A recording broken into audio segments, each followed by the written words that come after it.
Bonjour à tous, et bien aujourd'hui nous sommes à Dijon. Alors Dijon, sous la pluie, il faut le dire, mais nous allons découvrir quelqu'un que moi je connais, que je vais vous faire découvrir. Cette personne, c'est Laurent Baumann.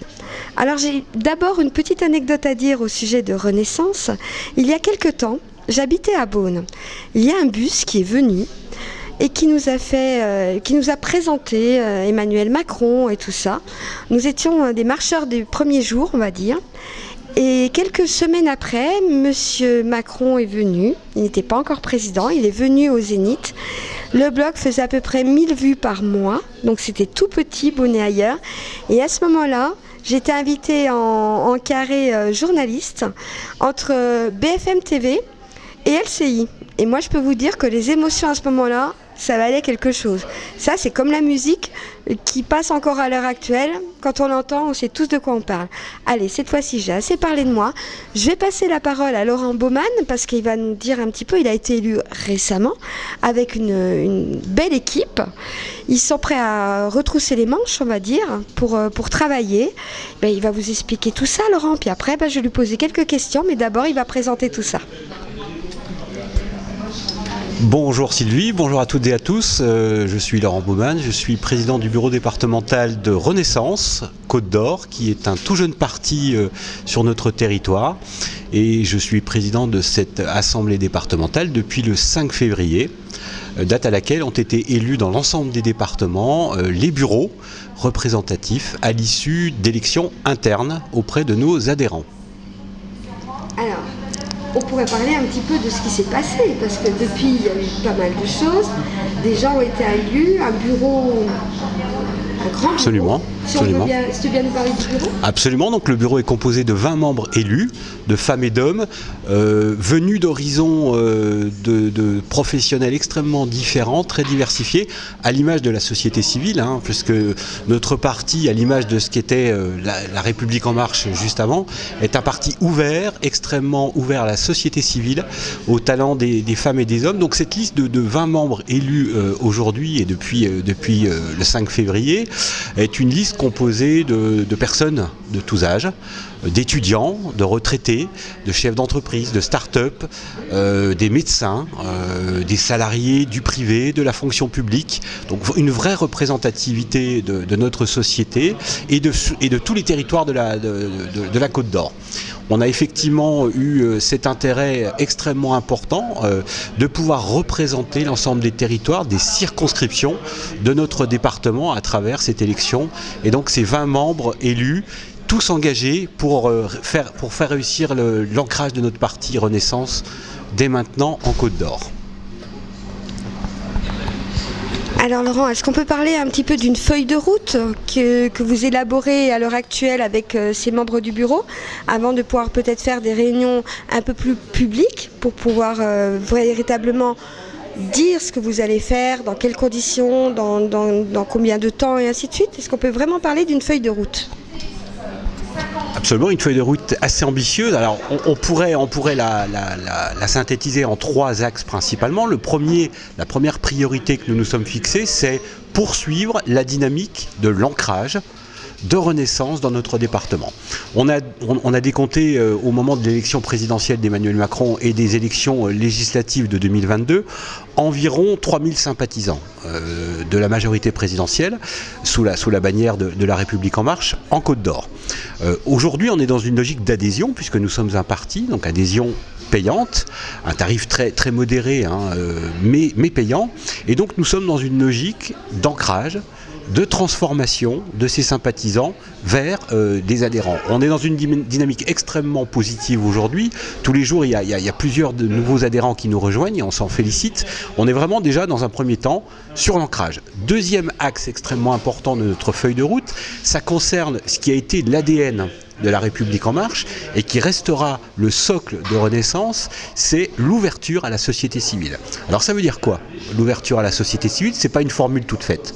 Ça veut très clairement dire que nous sommes, notre ADN, notre cœur, c'est l'ouverture à la société, au sujet de société. Donc ça veut dire, nous avons un travail d'ouverture, de dialogue à conduire et à poursuivre avec tous ceux qui font l'actualité, qui font la société. pour être présent dans les sujets de société, à travers des tables rondes, tu l'évoquais Sylvie, des tables rondes, des ateliers, dans lesquels nous invitons bien évidemment nos adhérents, mais aussi toutes les citoyennes et tous les citoyens qui s'intéressent au sujet.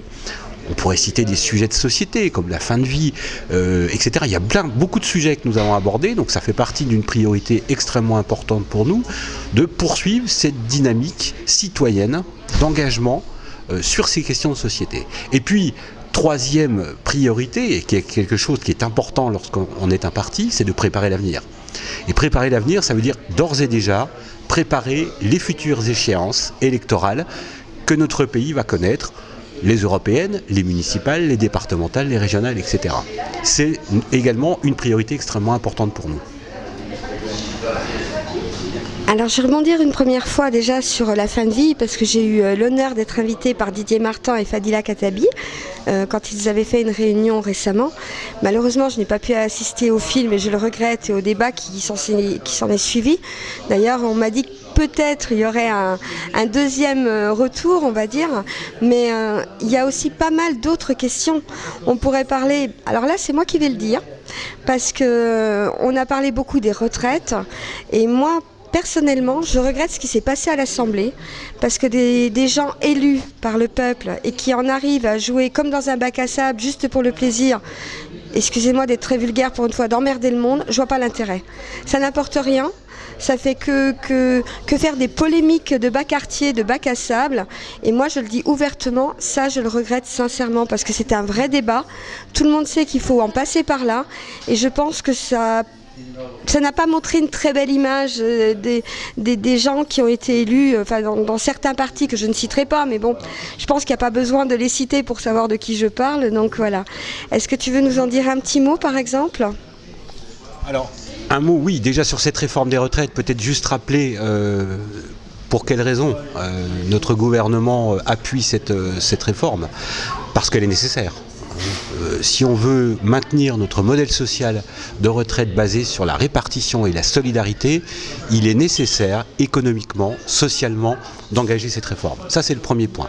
Après, sur le fond et la forme des débats, notamment au sein de l'Assemblée nationale, je rejoins tes propos, Sylvie. Je crois qu'on a assisté à des choses qui relèvent davantage du folklore médiatique que du réel débat d'idées. Et je tiens, à titre personnel, à saluer l'attitude de nos parlementaires, du groupe parlementaire Renaissance, qui, dans le cadre de ce marathon extrêmement intensif à l'Assemblée nationale, a gardé un calme et une sérénité face aux obstructions, face aux invectives, parfois face aux insultes, que nous condamnons fermement. Alors justement, moi je voulais juste citer Fadila, Didier et Benoît, parce qu'ils ont été vraiment très bien. Ils ont gardé, comme tu le disais si bien, leur sang-froid et ainsi de suite, ce qui n'était pas du tout évident, parce que c'est pas évident pendant plusieurs jours d'en prendre plein la tête, il n'y a pas d'autre mot, quoi. Pour le plaisir d'emmerder le monde, je vois pas vraiment l'intérêt. On va peut-être parler un petit peu plus de ce qui va se passer maintenant sur Renaissance ici en Côte d'Or. Tu nous as dit qu'il allait y avoir des réunions, je pense qu'elles ne sont pas encore tout à fait posées au niveau des dates, mais si tu veux nous dire un petit peu comment on peut vous retrouver, parce qu'il y a des gens peut-être qui vont vouloir dire nous on voudrait peut-être avoir plus de renseignements et tout ça, peut-être que tu peux nous en dire un petit peu plus ?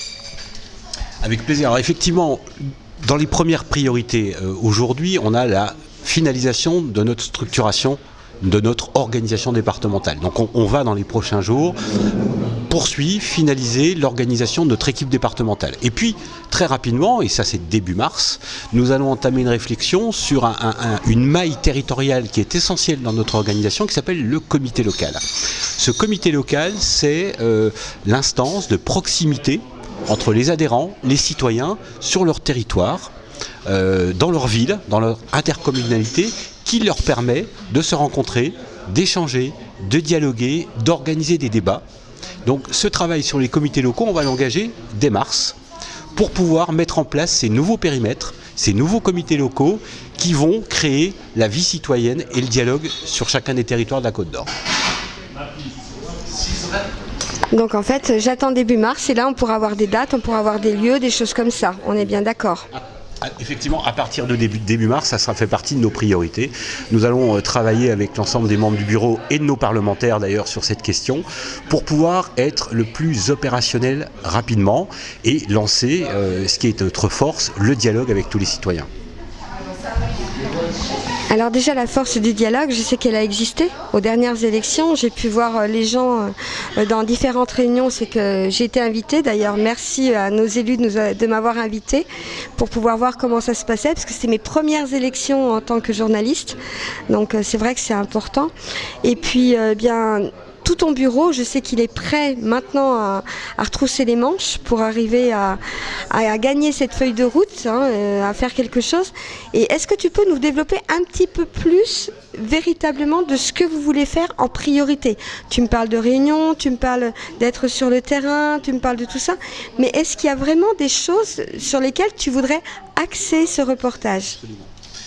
Alors effectivement, et c'est en lien avec ce que j'évoquais tout à l'heure sur la structuration de l'équipe, au sein de cette équipe, nous avons des responsables associatifs, fonctionnels, statutaires, comme toute organisation, comme toute association, et puis on a identifié des thématiques de travail prioritaires. Au titre de ces thématiques de travail prioritaires, donc on va désigner des responsables pour chaque thématique. On a identifié des choses extrêmement importantes comme la santé, bien évidemment, comme les questions énergétiques, comme les questions de précarité, comme les questions environnementales, les questions de silver economy, effectivement le modèle social.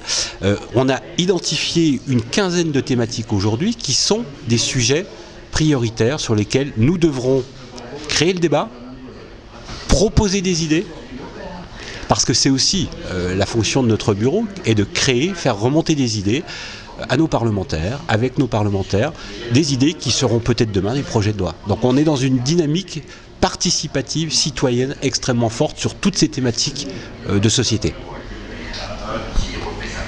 Alors, si je ne me trompe pas, et tu vas me le dire, au sein du bureau, les 20 personnes qui sont présentes ont chacune une fonction particulière, même si c'est d'un même groupe, mais chacun a été désigné dans une fonction bien particulière.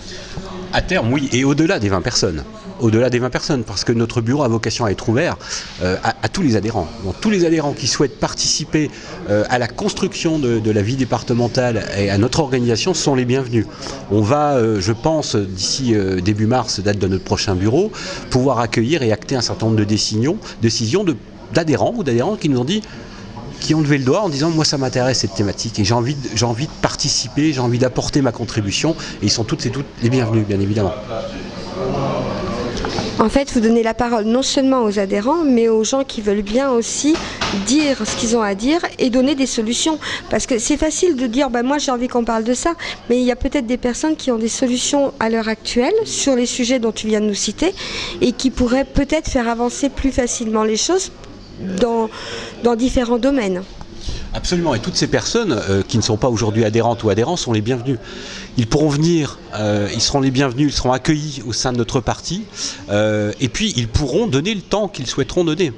Quelques heures pour participer à un atelier, davantage, participer à des tables rondes, participer à des campagnes, participer à des projets locaux. Notre parti aujourd'hui est complètement ouvert, donc toutes celles et ceux qui veulent nous rejoindre au sein de Renaissance, c'est très facile, vous vous rendez sur renaissance.fr et votre adhésion est faite en quelques minutes et vous serez les bienvenus et bien accueillis. Lors de ces élections ici, nous avons parlé de Renaissance, mais nous avons parlé aussi de partis satellites, on va dire. Est-ce que tu veux nous en dire un petit mot ? Absolument. Alors, Renaissance, le parti pour Renaissance, j'ai évoqué tout à l'heure historiquement c'était La République En Marche, avec deux partenaires qui ont rejoint Renaissance et qui font partie de Renaissance aujourd'hui, que sont Agir et Territoire de Progrès. Au-delà de ces partis, du parti Renaissance, Agir, Territoire de Progrès, on a des partis, on a des mouvements qui sont des partis faisant partie de la majorité présidentielle sans être membres intégrants de Renaissance. Alors c'est le cas du MoDem, qu'on connaît tous, c'est le cas également de Fédération Progressiste, c'est le cas, je pourrais citer, du Parti Radical, etc. Donc on a un satellite de partis qui font partie de la majorité présidentielle, qui ont soutenu l'action d'Emmanuel Macron, et qui ont soutenu nos parlementaires lors des campagnes législatives, qui font partie de cette grande famille de la majorité présidentielle. Donc on aura effectivement dans nos priorités et à cœur de travailler et dialoguer avec toutes ces composantes de la majorité présidentielle.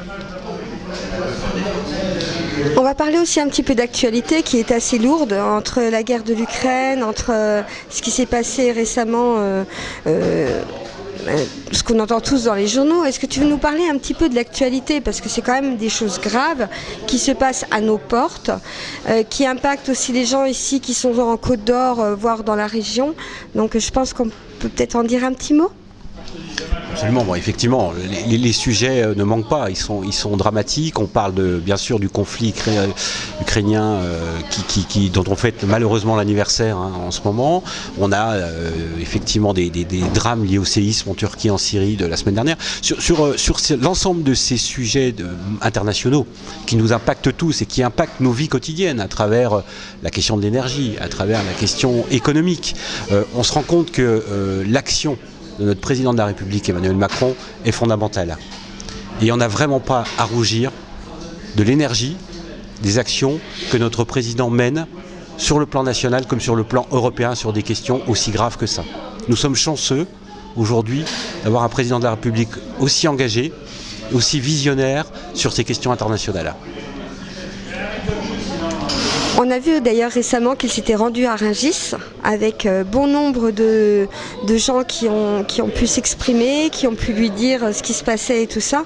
Et on l'a vu à l'écoute de tous ces gens. Il est venu les voir alors que je sais que c'était totalement improvisé, c'était pas la visite officielle. À 4h du matin, il a mis le blouson et il est venu les voir et je pense que ça a touché beaucoup de monde qui reviennent comme ça sur le terrain parce qu'un président en général on le voit derrière son bureau ou avec ses ministres et qu'un président revienne sur le terrain comme ça, je pense que ça permet de relativiser beaucoup de choses, de parler de choses ouvertement. Absolument, c'est aussi une façon de valoriser et de faire parler d'une des valeurs importantes de Renaissance, qui est la valeur travail. Alors le travail, pas tant pour le travail, mais pour dire que notre France, notre pays progresse et progressa grâce à ce travail. Un travail qui devra payer mieux, pour vivre mieux, mais que fondamentalement nous sommes très attachés à cette valeur travail. Et n'oublions pas, nous sortons d'une période de quelques mois, de quelques années de gestion sanitaire extrêmement grave. Et je pense que le geste du président de la République auprès de ces travailleurs qui n'ont pas arrêté pendant la crise sanitaire, qui ont permis de nourrir le pays, d'alimenter correctement le pays, était quelque chose de tout à fait intéressant et qu'on peut saluer positivement. Alors je suis désolée Laurent, mais je vais encore mettre mon grain de sel. Tu me connais. Tu parlais du Covid, je vais refaire un petit truc parce que la critique est facile et peu constructive. Au moment du Covid, tout le monde a critiqué. Ils n'ont pas donné des idées, les autres, ils ont juste critiqué pour le plaisir de critiquer. Mais à l'arrivée, il ne s'est rien passé. Ils n'étaient pas là auprès des gens qui en avaient besoin, ils n'étaient pas là à aucun moment. J'ai pas pu les retrouver, donc ça c'est mon avis personnel, je tenais à le dire. Je donne aussi mon petit grain de sel dans le reportage, t'as remarqué, parce que je déplore cela. Moi j'ai vu des gens dans la totale détresse, qui savaient pas comment faire et tout, et puis à côté t'avais des gens qui critiquaient. Ah oui mais il faut faire ci, il faut faire ça. Oui mais Coco, retrousse-toi les manches et puis viens voir un petit peu sur le terrain comment ça se passe. Enfin voilà, ça c'était mon point de vue personnel. Encore une fois, tu vois, c'est vraiment tout au long du reportage. Je suis désolée, Laurent. Encore un petit mot. Je vais te laisser la parole et puis voilà, tu vas nous dire encore un petit mot. Je voulais remercier Sylvie pour ce reportage. Vous dire à toutes et à tous que si vous avez envie de vous investir, de vous engager pour des causes, pour des sujets qui feront avancer demain notre pays, notre département, rejoignez-nous, renaissance.fr. Vous y serez bien accueillis et nous vous y attendons avec beaucoup de plaisir. Merci. Alors ils vont pouvoir te rejoindre sur renaissance.fr et prochainement je relayerai l'information dès qu'il y aura des réunions qui seront posées, on va dire, avec des lieux, des dates, et ce sera avec plaisir pour que les gens puissent venir à ta rencontre ainsi qu'à la rencontre des personnes du bureau ou des bénévoles, bien évidemment, pour pouvoir s'exprimer, pour pouvoir vous poser des questions en live. Et puis moi je te remercie beaucoup pour cette interview parce que j'y tenais particulièrement. Je crois que j'ai même fait le forcing d'ailleurs, il faut le dire, pour l'avoir, cette interview. Mais merci à toi de me l'avoir accordé. Et puis bien, on se retrouve très vite, courant mars, on va dire, hein, pour ne pas poser de date trop précise et être obligé de décaler ou quoi que ce soit. Il y a toujours des choses qui se passent quelque part et ainsi de suite, donc on ne peut pas donner de date encore. Mais en tous les cas, merci à toi, merci à ton équipe. Ton équipe a été formidable. Et puis bien, on se retrouve très vite pour parler peut-être d'autres sujets avant de réunions publiques ou quelque chose. Je serai à ta disposition. À très bientôt. Merci, à bientôt. Au revoir.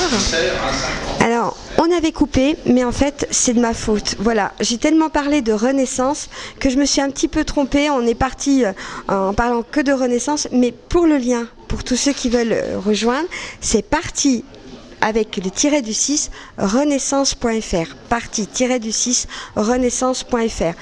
Je l'ai refait à la caméra pour les personnes en situation de handicap parce que c'est pas le tout de le mettre par écrit. Il y a certaines personnes qui n'auront pas l'accès et moi je tenais à ce que ce soit dit pour qu'ils puissent vraiment se connecter et puis écouter, parce qu'en plus sur le site on peut écouter quand on est en situation de handicap, donc ça aussi c'est important de le dire parce qu'on parle toujours des journaux mais les gens n'ont pas forcément la possibilité de le lire. Là ils peuvent l'entendre, ils peuvent le lire et ce sera bien mis parti-du-6 renaissance.fr. Merci à toi encore Laurent, merci à ton équipe et puis comme je l'ai dit tout à l'heure, à très vite pour de nouvelles aventures. Au revoir.